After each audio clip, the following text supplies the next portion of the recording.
I woke up at 3:17 a.m. to the sound of breathing, slow, heavy, just outside the thin wall next to my bed. But when I looked through the window toward that room, no car was ever parked there.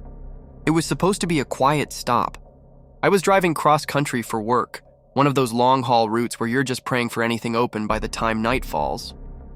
Around 11:30 p.m., after 5 hours of driving through winding mountain roads and towns so small they barely had gas stations, I saw the flickering neon sign, Blue Pines Motel. It was old, dusty wood paneling, a cracked ice machine, and a reception bell that didn't ring unless you smacked it hard. But the older man at the front desk seemed kind enough.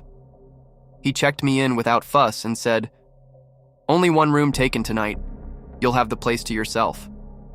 He handed me the key to room 107 and I parked my car in front of it. There were about 10 rooms in a row, all in a single strip, and not one other vehicle was in sight.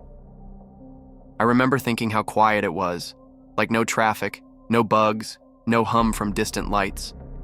Just stillness. The room was dated but clean.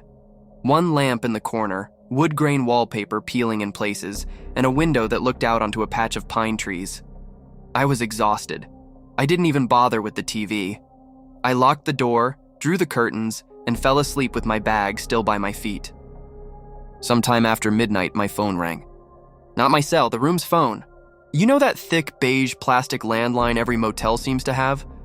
I let it ring twice before picking up, heart already beating faster. "Hello?" It was the front desk guy. His voice was flat, like something had changed. "Sorry to bother you," he said. "We just had another guest check in. They requested the room next to yours. Hope that's okay." "Yeah, sure," I replied, confused but too tired to question it. "Thanks." I hung up and sat there for a moment. Room 108, the one to my right, had been dark when I arrived, and there was definitely no car that pulled in after me. I glanced out the window, pulling the curtain just an inch to peek outside. Still no other cars. I waited to hear something, footsteps, a door closing, even a voice. Nothing. I told myself maybe the guest was dropped off. Maybe it was a local or a hiker, someone who didn't need to park. I laid back down, but the silence suddenly felt different, like it was holding its breath. Around 2:40 a.m., I heard it. A thud directly against the wall behind my headboard. I froze. Another thump, then a pause, then a dragging sound, slow and steady, like someone was moving furniture or something heavier. The wall creaked as if something pressed against it, then released. I got up and put my ear to the wall. Silence. And then, barely audible, a breath. Slow, long, like someone was standing inches from the other side of the wall, exhaling through their nose. I stepped back, heart pounding.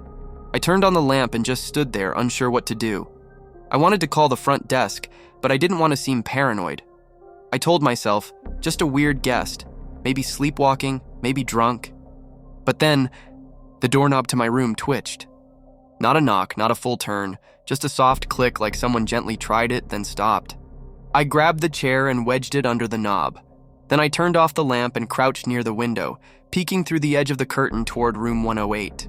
Still no car, no lights on, the blinds were closed tight. I didn't sleep. At 6 a.m., as the sky turned gray-blue, I left the room. I couldn't stand being in there a second longer. The air outside felt wrong, heavy, cold, like the kind of morning that follows a nightmare. At the front desk, I found the same man from the night before. He looked up at me and smiled like nothing had happened. "How was your stay?" I forced a smile. "Fine. Hey, that guest in room 108, did they check out already?" He paused. "Room 108? Yeah, you said someone checked in last night, right after me." His smile faded. "Sir, there was no one else here last night. You were the only guest."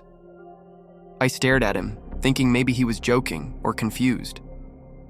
"You called me, told me someone had just checked in and requested the room next to mine." He blinked slowly. "I never made any calls last night." I turned and looked toward room 108. The door was slightly open. Something in me said not to look, but I stepped closer. The room was empty. Blank. The bed wasn't made. There were no towels. No sign that anyone had ever stayed there. And on the floor, just behind the threshold, was a single muddy boot print, facing my room. I got in my car and left without saying a word. But sometimes, when I'm in a quiet motel late at night, I still think I hear that slow, steady breathing, pressing through the wall,